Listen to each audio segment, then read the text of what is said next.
उद्धव ठाकरेंची सोनम वांगचूक यांच्या लढ्याला साथ, वांगचूक यांच्या समर्थनार्थ शिवाजी पार्कवर आंदोलन। सरकार बदलण्याचा लढा सुरू झालाय, सरकार बदलेपर्यंत ही आग धगधगती राहिली पाहिजे, उद्धव ठाकरेंचं तरुणांना आवाहन। देशातल्या लुटारूंना सत्ता भ्रष्ट केल्याशिवाय स्वस्थ बसणार नाही, ठाकरेंचं आव्हान।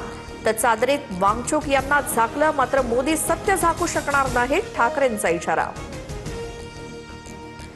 उद्धव ठाकरेंनी स्वतःचा पक्ष कसा वाचेल याकडे लक्ष द्यावं, येणाऱ्या काळात जनता त्यांना जागा दाखवेल, गिरीश महाजनांचा उद्धव ठाकरेंवर पलटवार।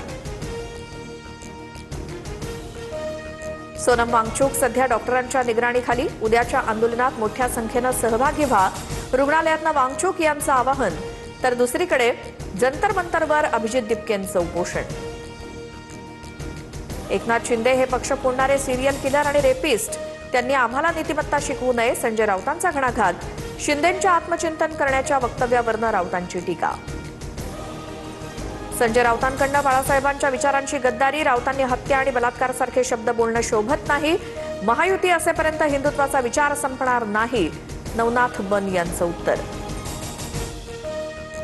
डोंबिवली डॉक्टर मारहाण प्रकरणातील आरोपी रमेश म्हात्रे पोलिसांसमोर हजर, हायकोर्टानं जामीन रद्द केल्यानंतर पोलिसांना शरण, म्हात्रेला कोर्टाकडनं 14 दिवसांची न्यायालयीन कोठडी। जम्मू काश्मीरच्या राजौरी आणि पूंछमध्ये पुराचा हाहाकार, 11 जणांचा मृत्यू तर अनेक जण अद्याप बेपत्ता, अनेक घरं पाण्याखाली तर शेकडो वाहनं वाहून गेली, जनजीवन विस्कळीत। हिमाचल प्रदेशच्या किन्नौरमध्ये भूस्खलन आणि ढगफुटीचा तडाखा, 100 फूट लांब लोखंडी पूल पुराच्या पाण्याखाली, अनेक गावांचा संपर्क तुटला, शेतीचंही मोठं नुकसान। फुटबॉल विश्वचषकाचा आज अंतिम सामना, 60 वर्षांनंतर स्पेन आणि अर्जेंटिना भिडणार, न्यूयॉर्कमधील न्यू जर्सी स्टेडियममध्ये रात्री 12:30 वाजल्यापासून सामन्याला सुरुवात होणार।